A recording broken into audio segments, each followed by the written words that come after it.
Assalamualaikum warahmatullahi wabarakatuh. Jadi untuk video kali ini kita akan pergi kepada soalan trial Perlis 2021 untuk tajuk haba pembakaran. Okey, di mana dikata rajah 6 menunjukkan gambar rajah aras tenaga bagi pembakaran metanol. Dan daripada gambar rajah aras tenaga, apa yang kita dapat kenal pasti adalah dari segi nilai haba pembakaran tersebut, iaitu sebanyak 728 kilojoule mol negatif 1. Okey, jadi untuk soalan A disuruh nyatakan satu maklumat yang boleh diperolehi daripada gambar rajah aras tenaga. So disuruh nyatakan satu maklumat yang awak boleh dapat.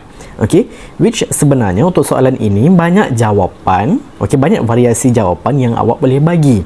Okey, sebagai contoh, okey, awak boleh nyatakan bahawa haba pembakaran tersebut merupakan tindak balas eksotermik. Okey, sebab awak tengok dekat sini lah, gambar rajah aras tenaga ini adalah gambar rajah aras tenaga untuk tindak balas eksotermik. So, jawapan yang begini satu markah. Okay, awak nyatakan satu maklumat satu markah. Okey, tapi apa maklumat lain yang awak boleh dapat? Okey, awak boleh juga bagi tahu bahawa nilai haba pembakaran adalah berapa? 728 kilojoule mol negatif 1. Itu maklumat yang kedua. Okey, maklumat yang ketiga apa dia? Bahan yang digunakan adalah metanol dan juga oksigen. Ini pembakaran di antara metanol dan oksigen. Itu maklumat yang ketiga. Okey, maklumat yang keempat, awak boleh bagi tahu pula hasil daripada haba pembakaran adalah karbon dioksida dan juga air. Okey, jadi ada empat maklumat yang awak boleh nyatakan berdasarkan soalan gambar rajah aras tenaga tersebut lah. Okey, tapi awak just pilih salah satu sahaja yang paling simple pun tak apa, di mana awak menyatakan bahawa ini merupakan tindak balas eksotermik pun dah cukup dapat satu markah. Okey, so itu untuk soalan A. Untuk soalan B, disuruh lukiskan gambar rajah aras tenaga. Disuruh lukiskan gambar rajah susunan radas yang berlabel bagi menentukan haba pembakaran metanol. Okey, so dekat sini saya dah lukiskan. Ini kalau awak tengok markah, dua markah. Okey, jadi sebenarnya dekat sini dari segi melukis susunan radas dalam kimia ni saya tak tahu nak cakap macam mana, tapi it is a bit strict sikit. Okey, dia mementingkan dari segi teknikal. Okey, apa yang saya nak katakan teknikal kat sini adalah dari segi kita melukis. Okey, sebagai contoh, untuk dapatkan dua markah, satu markah awak akan dapat bila awak melukis dengan teknikal yang betul. Okey, awak lukis the whole gambar rajah dengan teknikal yang betul, awak akan dapat satu markah. Markah yang kedua bila awak labelkan. Okey, tapi dari segi labeling saya rasa tak ada masalah. Tapi dari segi teknikal untuk nak melukis tersebut. Okey, which untuk kimia ni dia mementingkan technicalities. Okey, technicalities bila awak melukis. Sebagai contoh yang pertama, kita tengok dari segi bika tersebut. Dari segi bika ni. Okey, dari segi bika untuk haba pembakaran, okey, it is important for you. Sekejap, saya nak cari mata pen ni sekejap. Okey, it is better for you bila awak melukis bika, awak kena lukis mesti kena ada muncung hujung dia. Maksudnya like this one. Okay, ni sebagai contoh je lah. Okay, awak jangan lukis bika macam ni. Okay, ini adalah technicalities yang salah. Okay, yang betul hujungnya ni awak letakkan muncung sikit. Okay, awak letakkan muncung sikit. Okay, yang ni baru betul. Itu technical yang pertama. Technical yang kedua, bila kita nak melukis air ataupun sebarang larutan yang kita nak letak dalam bika, awak kena ada macam ni. Okey, awak tak boleh ada bika and then untuk larutan awak buat tegak macam ni. Tak boleh. Dia kena ada lengkuk sikit. Kena ada lekuk sikit. Which kalau awak tengok dekat sini, tengok untuk bika ni, okey, dia ada muncung dekat sini, betul? Ada muncung dekat sini. Itu yang pertama. Okey, teknikal yang kedua, bila awak melukis air, awak nampak kat sini dia ada lekuk sikit. Okey, kat bahagian tepi ni dia ada lekuk sikit. Dia tak straight macam ni. Okey, dia tak straight macam ni. Okey, but instead dia ada lekuk sikit. Itu dari segi technicalities yang kedua. Okey, yang ketiga, bila awak melukis larutan, tak kisahlah air ke, asid ke, alkali ke, bila awak buat larutan di dalam bika, awak kena buat tanda-tanda yang macam ni. Awak nampak kan? Yang like this one ni, untuk nak nampakkan ada air ataupun ada larutan dalam bika tersebut. Itu technicalities yang berapa dah? Yang ketiga. Okey. So awak kena ingat cara yang betul kalau kita nak melukis macam mana. Okey, mesti kena ada bika, kita mesti kena ada buncung sikit. And then air tu pun mesti kena ada lekuk sikit ataupun larutan tu lah. And then nak tunjukkan yang itu merupakan larutan, awak kena buat dash-dash macam ni. Itu ada 3 technicalities lah. Okey. Itu dari segi bika sahaja ya. Itu dari segi nak melukis bika sahaja. Okey. Yang seterusnya untuk melukis pelita. Untuk melukis pelita sebenarnya tak ada masalah. Okey, untuk nak lukis pelita sebenarnya tak ada masalah. Okey, cumanya ada beberapa technicalities juga. Okey, di mana kalau awak tengok Okey, kalau awak tengok bila awak melukis bika ini, make sure awak punya gabus ni letakkan separuh ke dalam dan separuh keluar. Okey, maksudnya okey, kalau contoh kita lukis ke dalam kun okey, sebagai contoh kita lukis ke dalam kun. Okey, untuk awak nak melukis gabus, make sure awak buat separuh ke dalam dan separuh keluar. Okey, separuh ke dalam dan separuh keluar, like this one. Okey, awak tak boleh buat, okey, awak tak boleh buat ni, yang awak tak boleh buat bila awak lukis betul-betul macam ni. Okey, awak letakkan gabus betul-betul berada di permukaan mulut kelalang kun, like this one. Ini technicalities yang salah.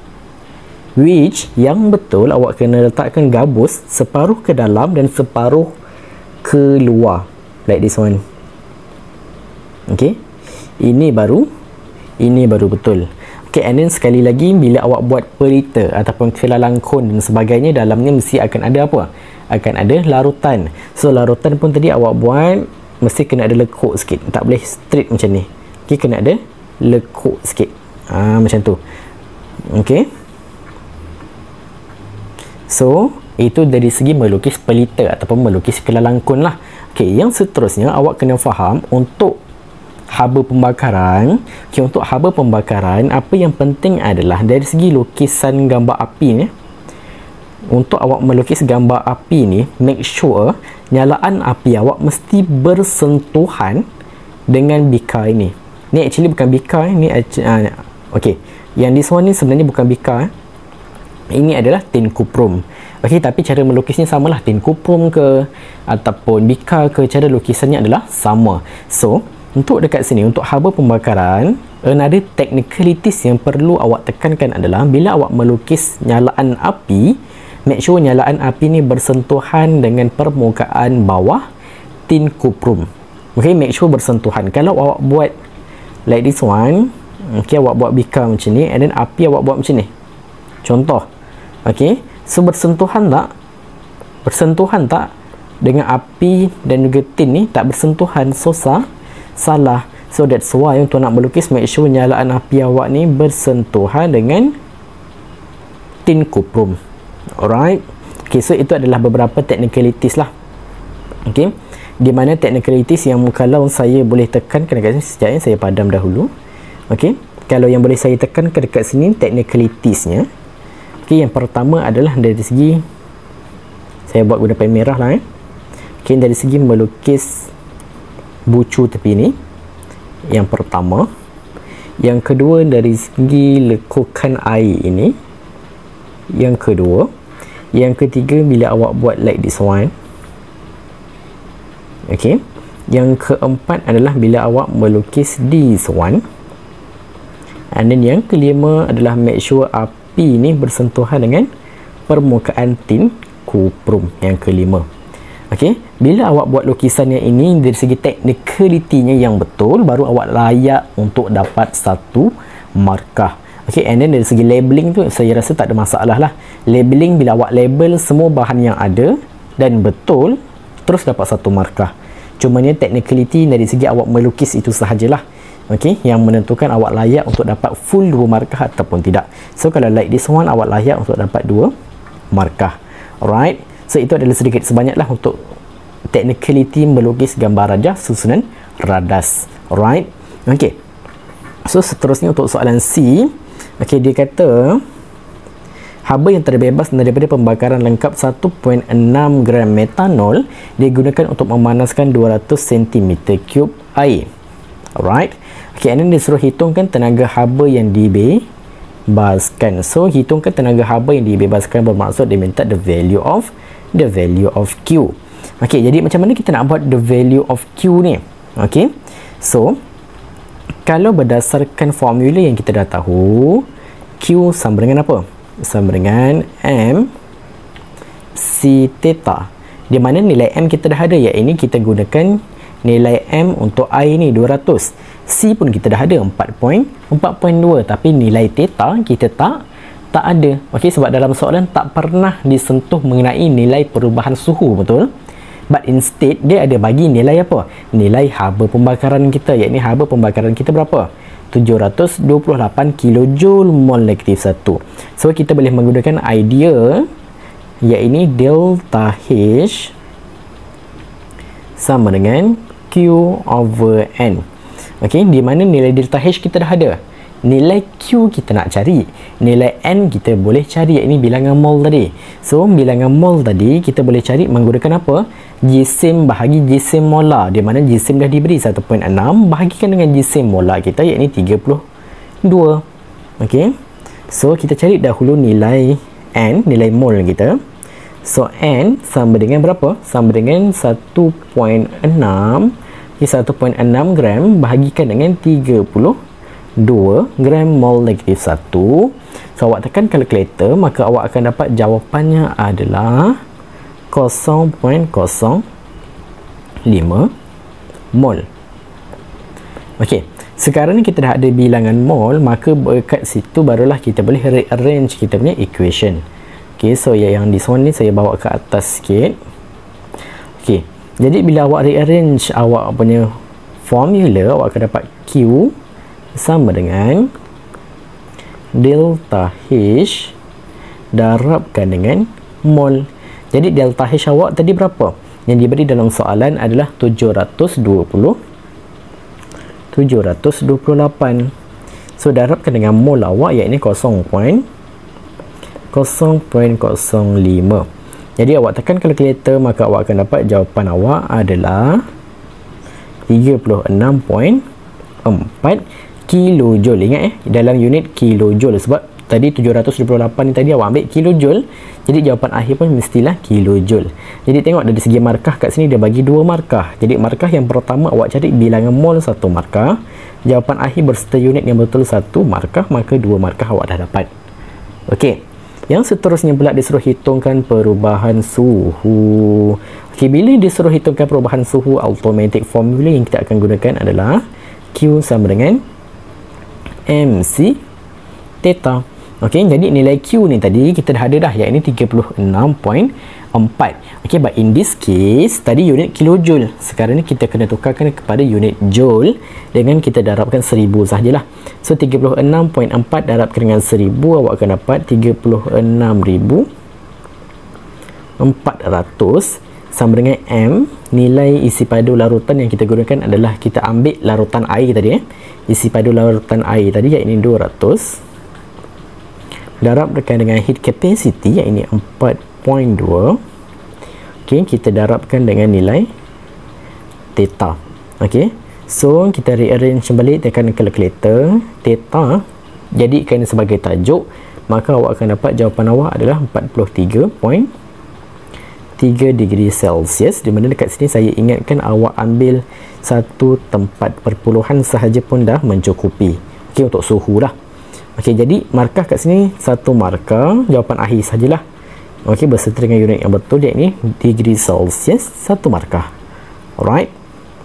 Okey, yang seterusnya disuruh, dia kata nilai haba pembakaran. Okey, nilai haba pembakaran metanol yang diperoleh daripada eksperimen biasanya lebih rendah. Okey, biasanya lebih rendah daripada nilai teori. So disuruh nyatakan satu langkah berjaga-jaga. Okay, jadi antara langkah yang berjaga-jaga sebenarnya adalah apa yang kita boleh buat adalah menggunakan penghadang angin. Sebab awak tengok daripada gambar rajah ini, okey, yang tepi ni kita gunakan apa dia ni? Yang tepi ni apa dia? Yang tepi ni adalah penghadang angin. Sebab sekarang ni awak kena faham pembakaran dia melibatkan nyalaan api. So kita nak mengurangkan resistance of angin daripada tiup api tu supaya api tu hilang konsistennya. Okey, so nak kita konsistenkan nyalaan api tu, kita boleh gunakan penghadang angin. Itu antara salah satu langkah berjaga-jaga lah. Okey, di mana langkah berjaga-jaga yang kedua yang awak boleh buat juga adalah make sure bahawa nyalaan api mestilah bersentuhan dengan tin kuprum.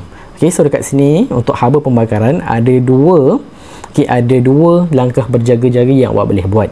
Yang pertama, awak gunakan penghadang angin.